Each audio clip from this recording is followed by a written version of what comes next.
سبيل الدموع سبيل مريح تنهدى يا صاحي كي تستريح وبث الدعاء الخفي الصريح يا سعد.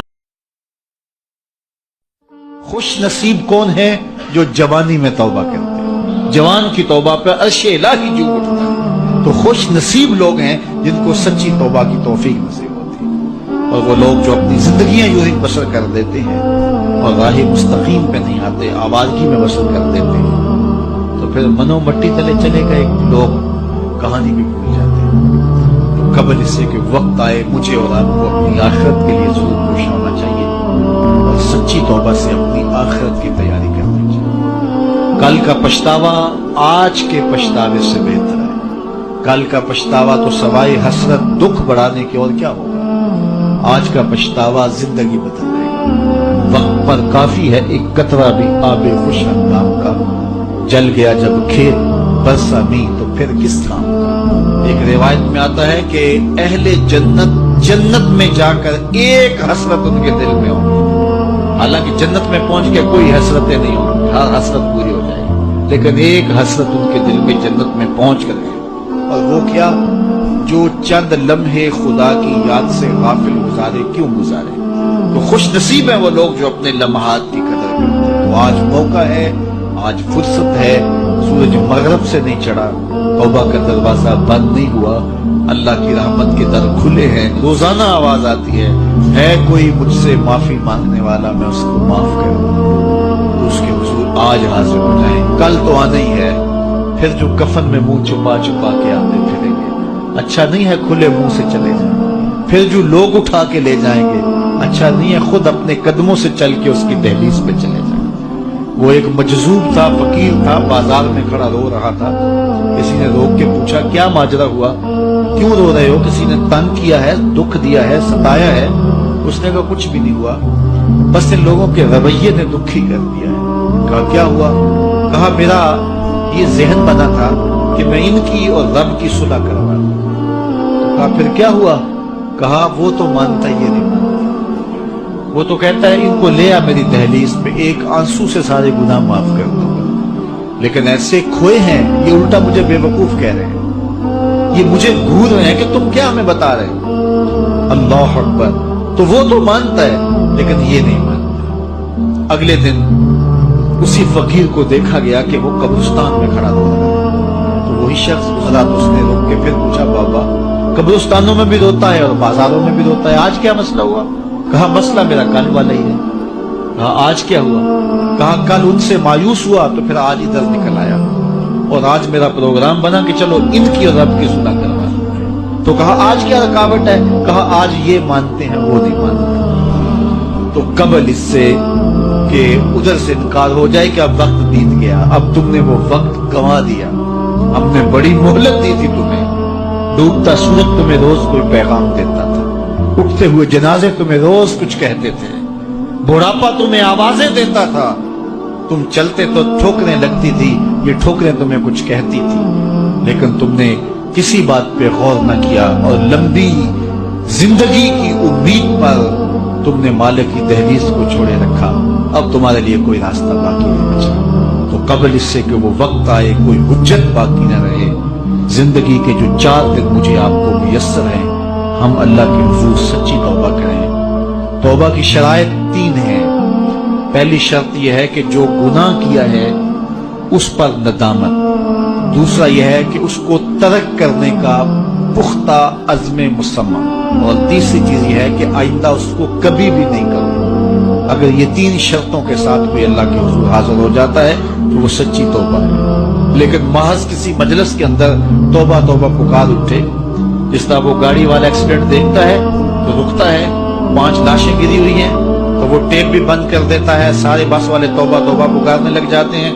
1.5 کلومیٹر کے بعد پھر دوبارہ وہ بٹن دبا دیتا ہے اور پھر وہی گانے اور وہی غلیظ چیزیں اور پھر معمول کی زندگی. ایسی توبہ نہیں ہے. توبہ یہ ہے کہ ما قبل کہ جو اعمال ہیں ان سے ندامت پیدا ہو اور ان کو ترک کر دیا جائے اور آئندہ عزم مصمم رکھا جائے تو اللہ تعالیٰ جل شانہ سچی توبہ کو قبول کرتا ہے اور پھر توبہ کرنے والے کے ما قبل کے سارے گناہ مٹا کے نیکیوں میں تبدیل کر دیتا ہے۔ اللہ جل شانہ مجھے بھی آپ کو بھی سچی توبہ کی توفیق سے مالا مال فرمائے اور زندگی کی ایک ایک ساتھ اپنے دین کے لیے گزارنے کی۔ حضور علیہ السلام نے ارشاد فرمایا میرے دوستوں میں سب سے قابل رشک دوست وہ ہے کہ جس کا سامان دنیا تھوڑا ہے اور نمازیں زیادہ ہیں، اور پھر ارشاد فرمایا جب وہ چلتا ہے تو اس کی طرف اشارے بھی نہیں ہوتے، یعنی وہ اتنا معروف نہیں ہے کہ وہ گزر رہا ہو تو لوگ یہ فلاں جا رہا ہے فلاں جا رہا ہے۔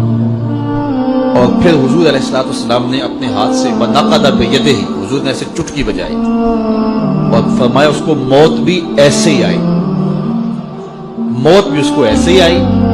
اور پھر حضور نے آگے ارشاد فرمایا قلت بواکی ہے، اس کو رونے والے بھی تھوڑے ہی تھے، بہت زیادہ رونے والے نہیں تھے۔ فرمایا میرے دوستوں میں قابل رشک دوست دیکھنا ہو تو یہ ہے اس کا جنازہ جا رہا ہے۔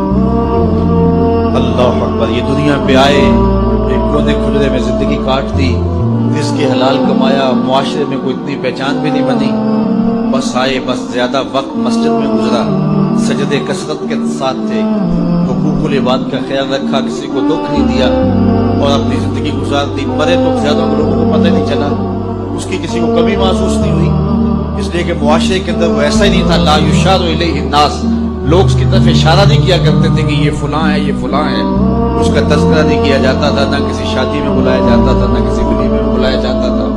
معاشرے میں ایک گمنام زندگی تھی، لیکن سجدے اس کے زیادہ تھے، نمازیں اس کی زیادہ تھی، قلت بواکی ہے، اور زندگی کے بکھیڑے بھی زیادہ نہیں تھے، کیا تو رونے والے بھی بہت ہی تھوڑے تھے۔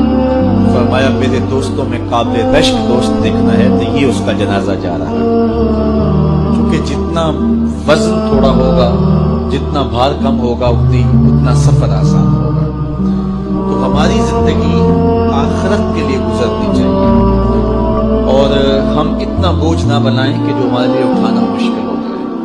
تو ہم اپنی ساری زندگی مرتب کریں، منظم کریں، ہم فالح بن جائیں۔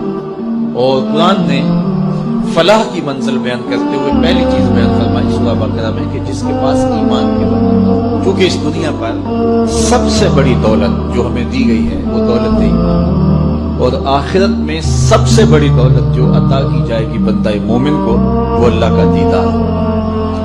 جو دنیا میں ایمان سے محروم رہا اور آخرت میں دیدار الہی سے محروم رہا وہ حقیقی طور پہ محروم۔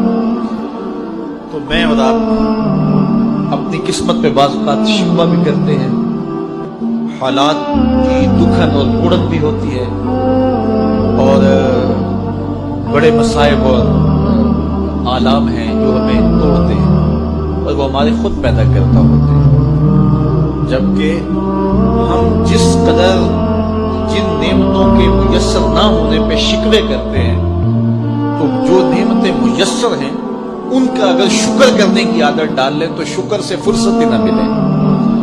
تو جب شکر سے فرصت نہیں ملے گی تو پھر شکوے کی تلخی تنگ نہیں کرے گی۔ تو اللہ تعالیٰ نے یہ کتنی بڑی دولت دی ہے کہ ہم ایمان کی بہاروں سے مالا مال، اور یہ میرا اور آپ کا کوئی کمال نہیں ہے، یہ محض اللہ تعالیٰ کی کرم نوازی ہے کہ ہمیں ایسے ماحول میں پیدا کر دیا۔ ہماری ماں بھی حضور کا نام لیتی تھی، ہمارا باپ بھی حضور کا نام لیتا تھا۔ علامہ اقبال کہتے ہیں، تشریف رکھیں، علامہ اقبال کہتے ہیں نام تو از پدرا موختم، حضور میں آپ کا نام اپنے باپ سے سنا ہے، میں نے اپنے باپ سے آپ کا نام سنا ہے۔ یہ ہمیں جو نصیب ہو گیا اس پر اللہ کا شکر کریں۔ دیکھیے PhD ڈاکٹر ہے، کتنی بڑی ڈگری ہے، اتنا بھاری بھرکم علم کا خزانہ، لیکن خود کے آگے ہاتھ جوڑے کھڑا ہے۔ اس کو سمجھ نہیں آ رہی کہ بدن پہ بیٹھی مکھی تو اڑا نہ سکے، میری ضروریات کا کفیل کیسے ہو سکتا ہے، لیکن کھڑا ہوا ہے اور یہاں ان پڑھ ہے، چٹا ان پڑھ جسے کہا جاتا ہے، لیکن خود کو جو ہے وہ پاؤں بھی نہیں مارتا ہے، وہ اس قابل بھی نہیں ہے، اس لیے کہ اللہ نے اسے مسلمانوں کے گھر میں پیدا کر دیا۔ تو یہ ایمان کی جو دولت ہے یہ ہمارے کسب کا نتیجہ نہیں ہے، یہ ہمارے کسب کا نتیجہ نہیں ہے، یہ اللہ تعالیٰ کے کرم کا فیضان ہے کہ ہمیں ایمان عطا کر دیا گیا۔ تو ساری زندگی بھی ہم اس کا شکر ادا کرتے رہیں، تو اس کا شکر ادا نہ ہو، اور ایمان کی جو مٹھاس ہے یہ دولت ہمیں جو مل گئی ہے، اس کا جو سرور ہے، اس کی جو لذت ہے، ساری زندگی اسی لذت میں گزارنے کہ اللہ نے ایمان کی دولت نصیب فرمائی۔ باقی جو نہیں ہے، میں کہتا ہوں جو میسر ہمیں نہیں ہے، اس کی تلخیاں مٹانی ہو تو صرف ایک حدیث سے ساری تلخیاں ختم کی جا سکتی۔ میں پہلے بھی آپ کو سنا چکا ہوں، صرف ایک حدیث، ہمارے پاس یہ نہیں ہے، یہ نہیں ہے، یہ نہیں ہے، یہ نہیں، کتنی تلخی، ہمسایوں کے پاس یہ ہے، شریکوں کے پاس یہ ہے، فلاں کے پاس یہ ہے، کتنی تلخی۔ ان ساری تلخیوں کو مٹانا ہو تو علاج صرف ایک رسول کریم کی حدیث۔ حضور نے ارشاد فرمایا جو اللہ کے دیے گئے تھوڑے رزق پہ راضی ہو گیا، اللہ قیامت کے دن اس کے تھوڑے عملوں پہ راضی ہو جائے۔